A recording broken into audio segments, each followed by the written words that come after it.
Domine Patris et Filii et Spiritus Sancti. Amen. Cerero in Deum, Patrem omnipotente.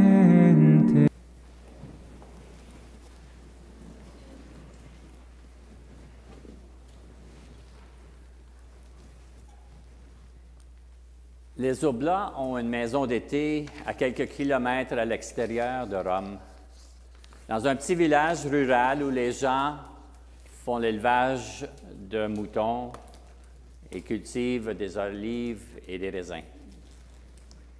Les Oblats avaient un troupeau de moutons. Un père Oblat que j'ai connu devait aider le berger et apprendre l'élevage des moutons. En hiver, les moutons étaient gardés dans des enclos, mais en été, on devait les amener au pâturage. Comme ça devenait de plus en plus chaud et sec, ils amenaient les brebis de plus en plus haut sur les collines pour leur donner à manger, pour trouver de l'herbe fraîche. Sur une des collines, il y avait une source d'eau où les bergers de plusieurs villages venaient abreuver leurs moutons. Il y avait entre 5 et 8 troupeaux de moutons, chaque troupeau ayant une centaine de brebis. Les moutons se mêlaient ensemble alentour de l'abreuvoir. Quand il était temps de partir et de les séparer, les moutons, on ne pouvait pas les distinguer l'un de l'autre. Moi, je n'aurais pas été capable. Mais le berger connaît chacun et chacune de ses moutons et ses brebis. Il les connaît même par leur nom. Les moutons ne sont pas marqués. Il n'y a pas de façon de les distinguer l'un de l'autre. Le berger commençait simplement à marcher en descendant la colline, descendant dans la vallée. Et après quelques pas, il commençait à chanter. Chacun des bergers avait sa propre façon de signaler les brebis. Il y en a qui se servaient d'un sifflet, d'autres surlutaient un chant. Mais lui, le berger des Oblats, il chantait.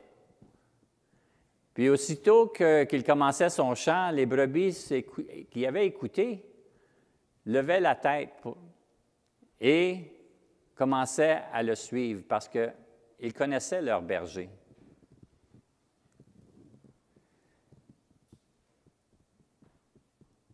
À une bonne distance de plus, il regardait son troupeau de plus près. Et c'est là qu'il remarquait qu'il y avait peut-être une ou deux brebis qui s'étaient faufilées avec les siennes. Il dit « Hey, toi, retourne chez toi. » Puis il les envoyait. Mais le berger savait s'il en manquait une. Il retournait le chercher ceux qui manquaient, qui étaient perdus. Donc, ce que l'Oblat me racontait est très semblable à ce que nous avons lu dans l'Évangile aujourd'hui. « Mes brebis écoutent ma voix, et moi je les connais, et elles me suivent. Je leur donne la vie éternelle. » Quand nous lisons les Évangiles, nous voyons que tous les jours dans la vie de Jésus, il y a eu un combat. Jésus faisait face aux faux prophètes, aux pharisiens, aux docteurs de la loi. Il y a même ses disciples qui avaient de la misère à comprendre. Et les malades à guérir, tous les possédés qui venaient à lui. Même au moment de sa passion, il a été abandonné par son père au jardin des Oliviers. Pierre l'a renié 3 fois et Judas l'a trahi par un baiser.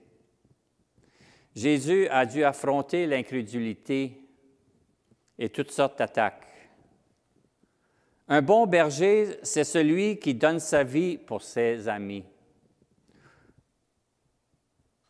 Il court auprès de ses brebis perdues, les rassembler en un seul troupeau, tout en respectant leur liberté. Il les connaît tous personnellement. Pour lui, connaître quelqu'un, c'est connaître avec le cœur et non pas avec la pensée. Chacun de nous est important pour lui. À la Pentecôte, Pierre et les apôtres étaient renfermés dans la chambre du cénacle par peur des autorités. Mais lorsque l'Esprit Saint est venu se poser sur chacun d'eux, ils ont été poussés par l'Esprit d'aller au dehors, proclamer la bonne nouvelle. Ils ont même annoncé la bonne nouvelle à ceux qui avaient crucifié le Christ. Ils ont témoigné de sa crucifixion et de ce qu'ils avaient vu, Jésus vivant. Les gens étaient tellement convaincus, ou les apôtres étaient tellement convaincants, que 3000 ont été baptisés le premier jour. Nous aussi, nous sommes envoyés pour participer à l'œuvre du salut du Christ ressuscité. Notre mission de baptiser, c'est d'apporter notre pierre de construction à Jésus, qui est l'Église. Et ensemble, nous formons une Église avec notre pierre. Jésus est la pierre angulaire. Et nous sommes alentour de cette pierre. Les évêques, les prêtres, les diacres, les laïcs sont tous donnés à l'Église et au monde comme le Christ, notre berger. Chacun a sa propre vocation. Chacun de nous a une vocation particulière pour les services des autres. L'écoute de l'appel, connaître l'appel, suivre notre appel et donner de nous-mêmes. Ensemble, en communion avec toute l'Église, nous participons à la mission de Jésus-Christ, qui est le bon pasteur. Le bon pasteur protège et soigne ses brebis. Il les amène au bon pâturage et à l'abreuvoir. Il leur donne à manger. Il les garde en sécurité. Ceux qui le connaissent savent qu'ils peuvent se regrouper alentour de Jésus parce qu'il va le protéger. Le bon pasteur protège ses brebis. Jésus n'est pas le berger d'un petit troupeau.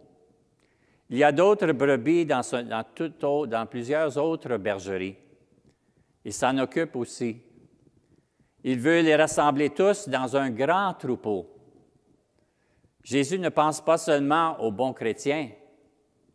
Il pense aussi à tous ceux et celles qui ne connaissent pas Dieu. Il pense aussi à ceux et celles qui organisent leur vie sans lui, en dehors de lui. Il pense aussi à ceux qui veulent lui fermer la porte. Nous sommes tous aimés et connus de Dieu. Nous sommes envoyés dans le monde pour être des témoins et des messagers de la bonne nouvelle. Dans la première lecture d'aujourd'hui, nous voyons les débuts de cette mission par le témoignage de Paul et Barnabé, qui suivent la mission donnée à tous les disciples de Jésus. Ils comprennent qu'il faut porter la bonne nouvelle, non seulement aux Juifs, mais aux païens aussi. Nous formons tous l'Église et Jésus est le bon pasteur que nous suivons. Ces brebis écoutent sa voix, ils connaissent sa voix, et ceux qui le suivent, il les protège et leur donne selon leurs besoins. Remarquez les 4 verbes que l'abbé nous a parlé au début, qui sont utilisés dans l'Évangile. Il écoute sa voix. Ses brebis le connaissent, elles le suivent et il leur donne la vie éternelle.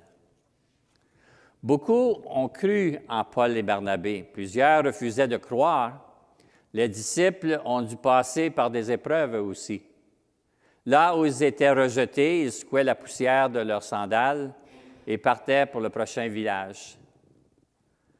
Comme nous dit le livre de l'Apocalypse de Saint Jean, l'agneau qui se tient au milieu du trône sera leur pasteur, pour les conduire aux sources des eaux de la vie. Il nous conduit, il conduit son troupeau à la vie éternelle. Même aujourd'hui, ce n'est pas tout le monde qui accepte le message de Jésus-Christ, le message d'amour envers son prochain.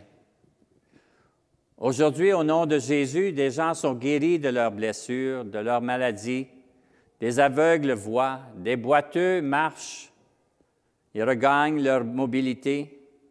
La paix est retrouvée sur ceux qui ont des peurs. C'est par le nom de Jésus que nous voyons des personnes désespérées au point du suicide qu'ils retrouvent la paix. Encore aujourd'hui, ce qui se passe aujourd'hui, c'est la même chose que dans le temps des apôtres et des disciples de Jésus.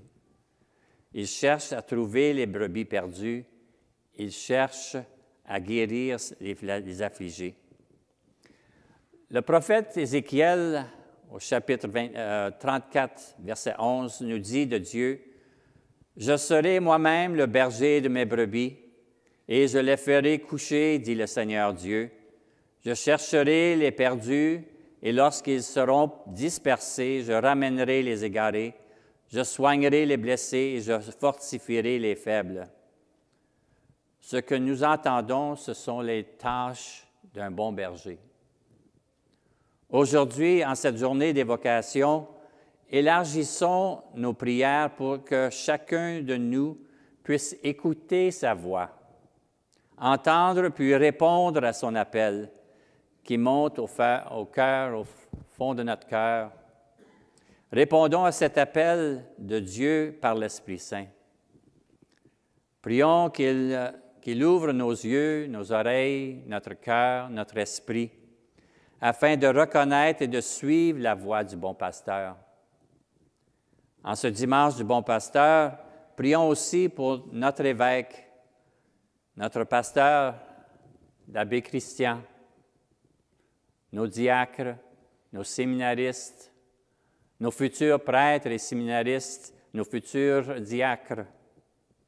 Portons-les dans nos prières, qu'ils soient des porte-paroles de la bonne nouvelle, que nous puissions écouter sa voix, le connaître pour le suivre, car il nous mène à la vie éternelle.